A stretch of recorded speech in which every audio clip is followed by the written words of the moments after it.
Spoštovane, spoštovani, dober dan in dobrodošli na novinarski konferenci po delovnem srečanju predsednika vlade Republike Slovenije, dr. Roberta Goloba in kanclerja Zvezne republike Nemčije Olafa Scholza.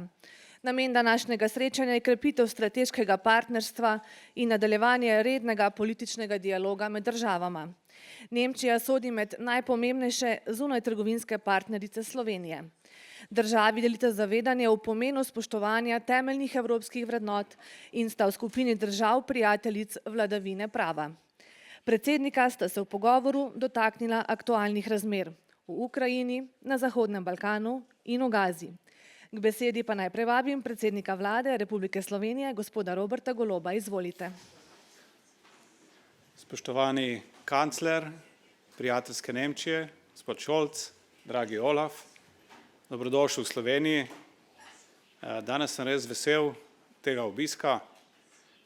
Gre za pomemben obisk naše največje in najpomembnejše zunanje politične partnerice. Gre pa tudi za prvi obisk nemškega kanclerja po dolgih 13 letih v Sloveniji. Ponosen sem, da teh 13 let seveda ni bilo izgubljenih, ampak tudi v teh 13 letih je bila naša vez z Nemčijo samo še ojačana in de facto gre za našo najpomembnejšo tako zunanje trgovinsko partnerico, kot tudi državo, s katero sodelujemo na vseh področjih, bilateralnih, multilateralnih in pa tudi znotraj evropskih inštitucij.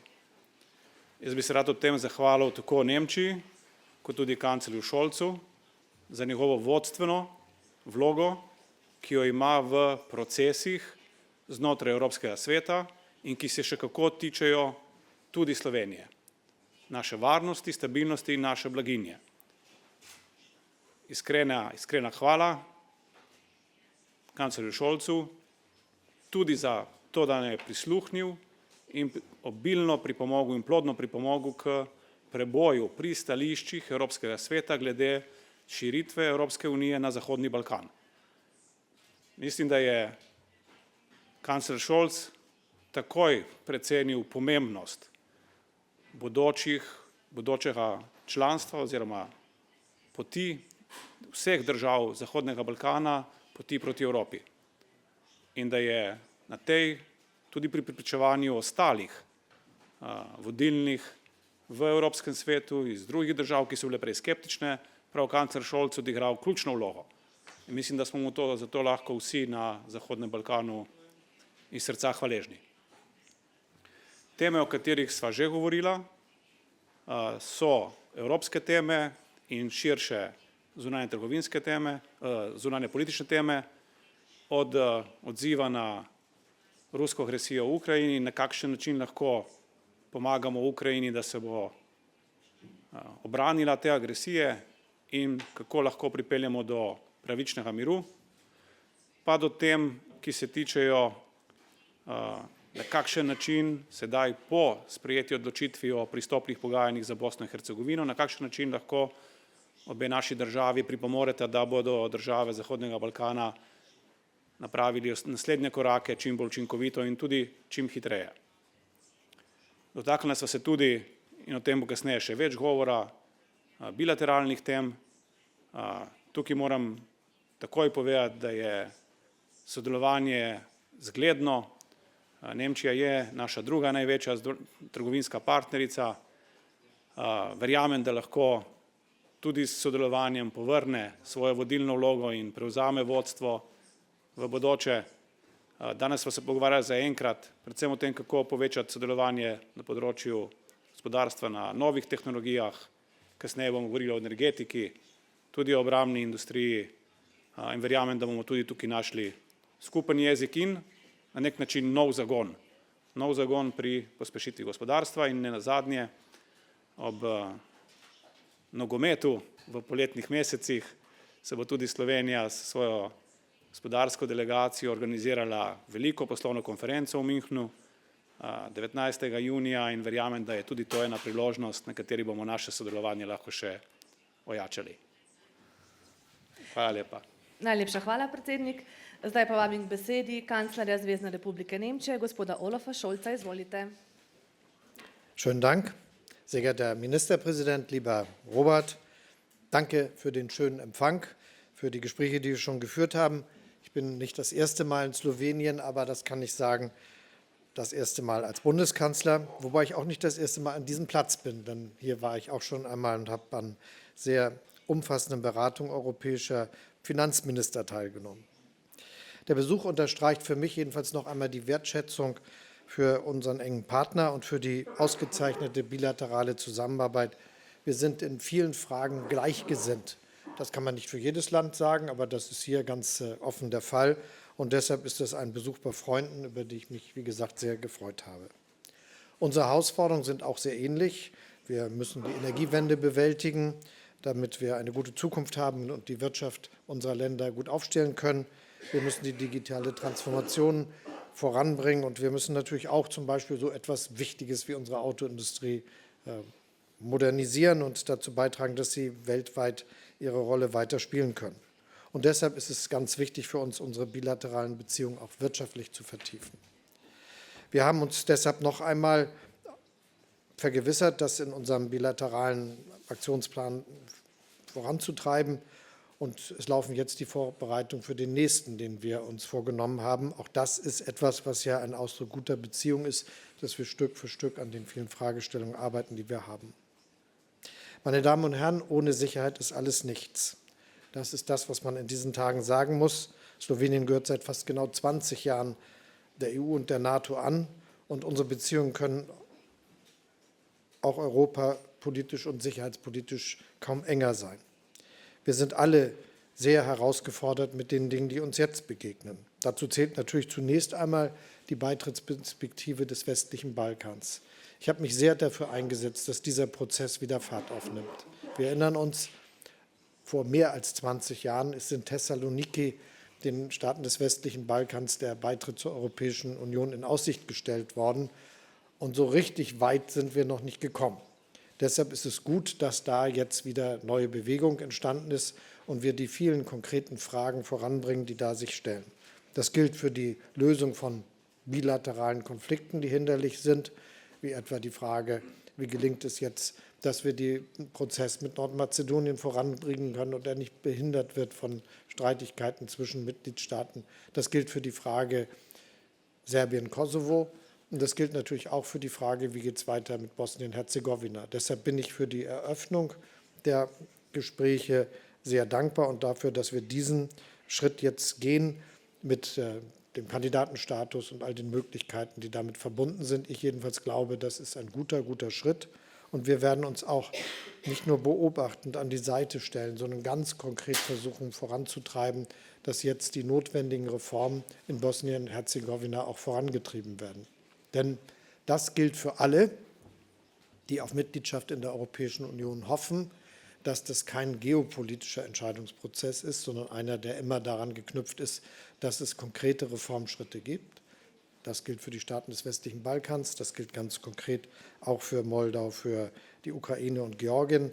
Und wir sind da bei allen hilfreich, dass das auch möglichst schnell vorankommt. Ich bin deshalb auch froh über die Aufnahme der Beitrittsverhandlungen, das will ich noch mal sagen. Wir haben uns hier entschieden, dass wir den Berlin-Prozess als Instrument nutzen, um konkret die Zusammenarbeit zu verbessern. Das hat sich in den letzten Jahren bewährt und wir haben diese Zusammenarbeit auch weiter intensiviert, um im gesamten westlichen Balkan mit den Dingen voranzukommen, die wir uns vorgenommen haben. Ein wichtiges Thema ist auch die Unterstützung der Ukraine und das ist bedeutend, dass wir da alle zusammenstehen. Unsere beiden Länder sind ganz eng beieinander und haben sich auch immer wieder abgestimmt über das, was zu tun ist. Ich jedenfalls will sagen, es geht auch darum, dass wir die Ukraine eben unterstützen mit den Waffen, die sie jetzt braucht. Für Deutschland gilt, dass wir dieses Jahr über 7 Milliarden Euro bereitstellen, insgesamt 28 Milliarden seit Beginn des Krieges geliefert haben oder in Aussicht gestellt haben. Das ist eine Menge, aber das reicht nicht. Wir brauchen, dass viele Länder mitmachen. Und deshalb ist es auch sehr schön, dass wir ein paar Durchbrüche erreichen konnten, zum Beispiel entlang der tschechischen Initiative zur Munitionsbeschaffung, wo sich unsere beiden Länder beteiligen, wo aber auch eine Entscheidung mit verbunden ist, die überfällig war, nämlich dass wir nicht nur in Europa, sondern auch außerhalb Europas versuchen, die notwendige Munition und die notwendigen Waffen zu bekommen. Und das hat sich ja fortgesetzt in all den Entscheidungen, die wir getroffen haben, jetzt bei dem letzten Europäischen Rat und die wir weiterentwickelt haben mit der European Peace Facility, auch mit der Entscheidung, dass wir uns darauf committen, die Mittel, die aus den Windfall Profits entstehen, der russischen Assets, dass wir diese nutzen wollen, auch um die Verteidigungsfähigkeit der Ukraine zu verbessern. Ich habe schon gesagt, wir sind zusammen in der NATO. Deshalb haben wir uns natürlich auch über den bevorstehenden Gipfel im Sommer in Washington ausgetauscht. Meine Damen und Herren, wichtige Fragen, die wir hier diskutiert haben. Und ich glaube, dass es auch bei den weiteren Gesprächen noch gute Gelegenheit geben wird, das, was wir miteinander diskutieren wollen, zu vertiefen. Hvala lepa. Zdaj pa ste na vrsti vi, spoštovane novinarke in novinarji. Na voljo so 4 vprašanja, 2 vprašanji za nemško stran in 2 za slovensko, tako da prosim kar, mislim, da gospoda z Dipresa, da pride do mikrofona, se predstavi in zastavi vprašanje. Vielen Dank, Michael Fischer, Deutsche Presseagentur. Herr Bundeskanzler, ich würde gerne wissen, wie Sie die Reaktion auf die UN-Resolution zu einer Waffenruhe in Gaza einschätzen. Israel hat eine Reise einer hochrangigen Delegation nach Washington abgesagt. Es gibt auch Berichte, dass Unterhändler aus Doha abgezogen worden sein sollen. Befürchten Sie jetzt eine Eskalation, gerade mit Blick auf die geplante Offensive in Rafah? Was erwarten Sie jetzt von Israel? Und Herr Ministerpräsident, was erwarten Sie in der jetzigen Situation von Deutschland und den USA als wichtigste Verbündete Israels? Und haben Sie auch über eine einseitige Anerkennung Palästinas als Staat gesprochen? Da gibt es ja dezidiert unterschiedliche Positionen Sloweniens und Deutschlands. Schönen Dank für die Fragen. Zunächst mal, die Europäische Union hat ja ihre Position gemeinsam festgelegt. Und das will ich hier noch mal in Erinnerung rufen. Das Erste, was wir immer sagen wollen und müssen, angesichts der Tragödie, die sich ereignet hat, ist, dass der furchtbare Angriff der Hamas auf israelische Bürgerinnen und Bürger am 7. Oktober scharf verurteilt wird. Das war entwürdigend, das war menschenverachtend, was dort mit den Opfern dieses Angriffs geschehen ist. Und deshalb hat Israel auch jedes Recht, sich zu verteidigen. Zweitens ist für uns klar, dass es wichtig ist, dass jetzt in dieser Situation humanitäre Hilfe nach Gaza gelangt. Unsere Anliegen sind darauf gerichtet, dass diese Hilfe noch ausgeweitet wird. Es reicht nicht mit dem Äquivalent von 200 Lastwagen, sondern es muss viel mehr sein. Mehr als 500 sind erforderlich. Und deshalb ist es gut, dass wir jetzt unsere Lebensmittel mit Flugzeugen abwerfen können. Es ist gut, dass der Seeweg erprobt wird, aber es wird um Lastwagen gehen und auch die notwendige Menge. Für uns ist auch wichtig, dass jetzt es sehr zügig dazu kommt, dass ein länger anhaltender Waffenstillstand beginnt, der verbunden ist mit der Freilassung aller Geiseln der Hamas und übrigens auch der Herausgabe der Getöteten. Ich halte das für sehr zentral. Die Angehörigen müssen sich von ihren Familienmitgliedern verabschieden können, von denen sie bis heute nicht wissen, ob sie noch leben oder tot sind. Und deshalb geht es sowohl um die Geiseln als auch diejenigen, die nicht überlebt haben in dem schrecklichen Gefängnissen der Hamas.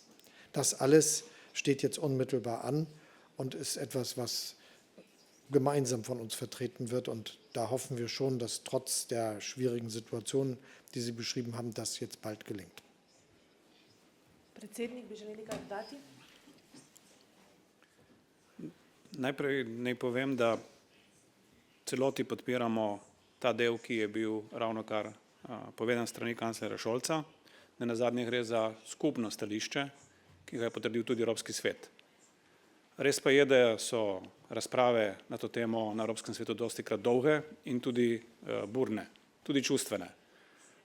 Nenazadnje različne države, različne vlade gledajo različno na ta konflikt. V Sloveniji popolnoma razumemo in spoštujemo nemški pogled. Razumemo, da je ta pogojen tudi s preteklostjo, z odnosom do preteklosti in sedanjosti seveda in odnosov, ki jih imajo z Izraelom. In vsaka država, zagotovo pa Nemčija, ima pravico do svojega stališča in ga, kot rečeno, spoštujemo. Kar se tiče Slovenije, bi rad poudaril, da smo vedno imeli prijateljske odnose z obema stranema. tako z Izraelom na eni strani kot z Palestino oziroma z arabskimi narodi. In odkar smo v Združenih narodih postali nestalna članica Varnostnega sveta, je naša obveza za mir, toliko večja. Slovenija si danes enostavno ne more privoščiti pasivne vloge, niti si ne more privoščiti, da bi samo sledila stališčem Evropske unije. Slovenija danes deluje kot, če hočete, pošteni posrednik za čim prejšnjo dosego miru. Resolucija, ki je bila sprejeta v Združenih narodih, je tudi plod trdega dela naše diplomacije, na kar smo zelo ponosni. Ponosni smo zato, ker verjamemo, da je dosega takojšnjega prekinitve spopadov in takojšnje izpustitve talcev nujni predpogoj, da začnemo najprej reševati humanitarno katastrofo, ki je izven vseh proporcev in izven sprejemljivih meja, hkrati pa tudi iskati politično rešitev za ta zares dolga desetletja trajajoči spopad na Bližnjem vzhodu in krizo na Bližnjem vzhodu. Jaz verjamem, da bodo naslednji tedni prinesli nove resolucije in jaz upam, da bodo te resolucije pomenile nove korake v smeri miru in pa trajne politične rešitve dveh držav, da bosta ta dva naroda lahko v bodoče končno začela živeti na eni strani v miru, na drugi strani pa tudi človeka vredno življenje. Hvala lepa. Sledi predstavnica slovenskega medija. Izvolite.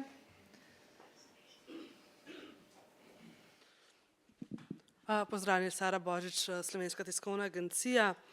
Vprašanje za obe strani. Ali ste morda na tem kratkem uvodnem srečanju že kaj govorili tudi o dodatnih obrambnih poslih, med drugim tudi glede sistemov IRIS, se baje obeta še nabava enega sistema? Je bilo tudi morda kaj govora o kakšnih kompenzacijskih poslih oziroma ali je to tema, ki jo boste odprli na večerji? Hvala. Najprej naj povem, da nismo govorili o konkretnih poslih, niti ni to stvar predsednikov vlad.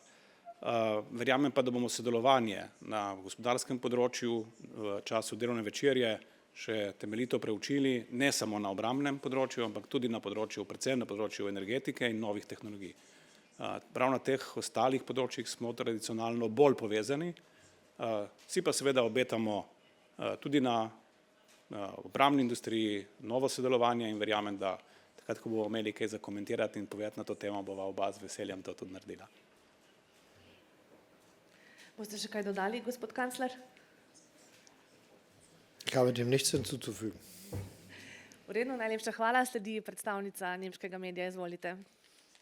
Dankeschön. Heike Böse vom Deutschen Nachrichtenfernsehen NTV und RTL. Herr Bundeskanzler, wenige Tage ist es her, dass es dieses schreckliche Attentat in Moskau gab, zu dem sich der IS bekannt hat. Ihre Innenministerin hat jetzt angekündigt, dass sie vor und während der Fußball-EM in Deutschland eine zeitweilige Grenzkontrolle einführen wird, um mögliche Gewalttäter und Terroristen von der Einreise zu hindern.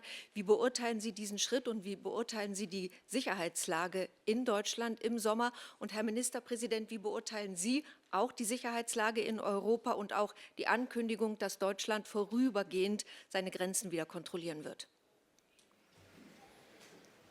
Wir haben viel Freude auf die Europameisterschaften und viele sind jetzt schon gespannt, wie das alles geht, drücken ihrer Mannschaft die Daumen, ich zum Beispiel meiner.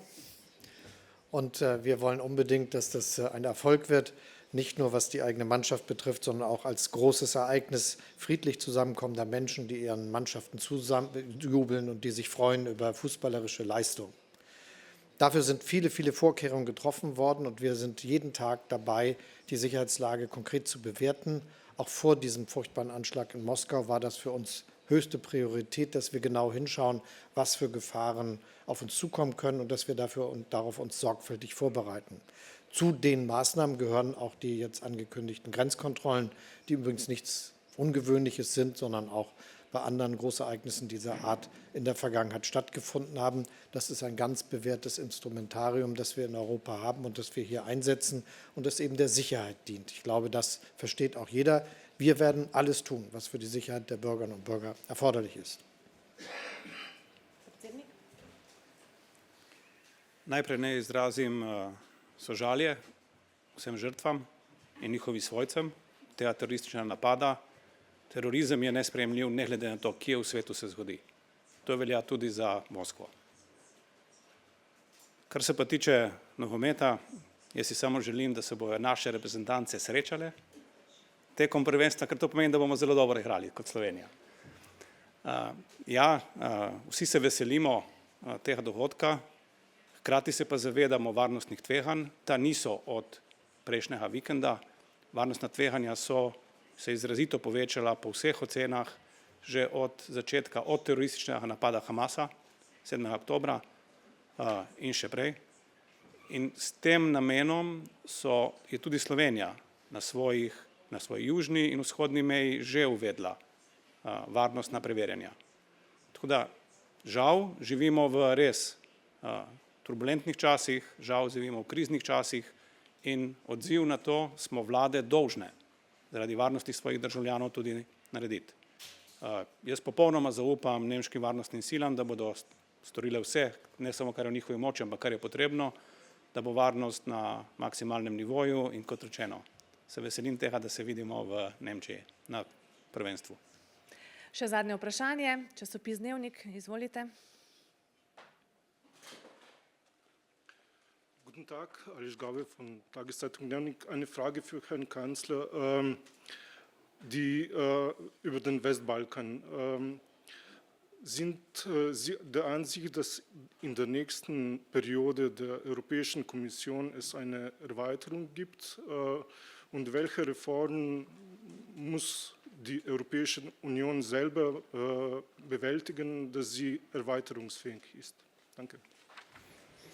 Ich wünsche mir die Beitritte so schnell wie möglich, aber wie schon vorhin gesagt, das hängt davon ab, ob die Kriterien jeweils erfüllt werden. Von etwas anderem sollte es nicht abhängen. Das finde ich ist so wichtig und deshalb ist es sowohl Aufgabe des Berlin-Prozesses, um den sich Deutschland sehr bemüht, aber auch vieler bilateraler Kontakte, die wir haben, das, was an Schwierigkeiten, an Spannung existiert zwischen den Staaten des westlichen Balkans, so weit zu reduzieren, dass ein gutes Miteinander gelingt und alle eine Perspektive entwickeln können und sich auf das konzentrieren können, worum es geht, nämlich Fortschritte bei den ganz einzelnen Regelungen, die notwendig sind, um Mitglied der Europäischen Union sein zu können. Was den zweiten Teil der Frage betrifft, sind unsere beiden Länder eng beieinander. Wir haben auch in gemeinsamen Positionspapieren schon deutlich gemacht, dass wir glauben, dass eine erweiterte Europäische Union auch bessere, effizientere Entscheidungsprozesse braucht. Dass es also zum Beispiel Situationen gibt, in denen qualifizierte Mehrheiten eine Rolle spielen sollten, wenn es etwa um Steuerpolitik geht oder, wir merken es in diesen Tagen, Außenpolitik. Und das ist unser gemeinsamer Beitrag, um die EU sich darauf vorbereiten zu lassen, dass sie auch erweiterungsfähig ist. Aber jetzt geht es darum, allen zu helfen, dass sie ihre Fortschritte machen. Predsednik, bi še vi želeli kaj dodati? Mislim, da na tem področju glede kvalificirane večine kot nujne in prepotrebne reforme na področjih, ki jih je kancler omenil, smo popolnoma usklajeni. Nemčija in Slovenija sta zaveznici, verjamemo, da je reforma nujna in verjamemo, da bo reforma dala nov zagon tudi in vitalnost Evropske unije. Danes se nam prepogosto dogaja, da smo na Evropskem svetu v resnici zablokirani strani posamezne članice, ki na ta način lahko izsiljuje svoje partikularne interese, ki nimajo nobene zveze z evropskimi idejami. In tudi zaradi tega verjamem, da je ta reforma nujna in ključna za bodoči razvoj. Bo pa tudi pomagala pri širitvi, zagotovo. Ampak reformo potrebujemo zaradi nas samih. Najlepša hvala. S tem smo zaključili današnjo novinarsko konferenco. Hvala. Želim vam lep preostanek dneva in nasvidenje.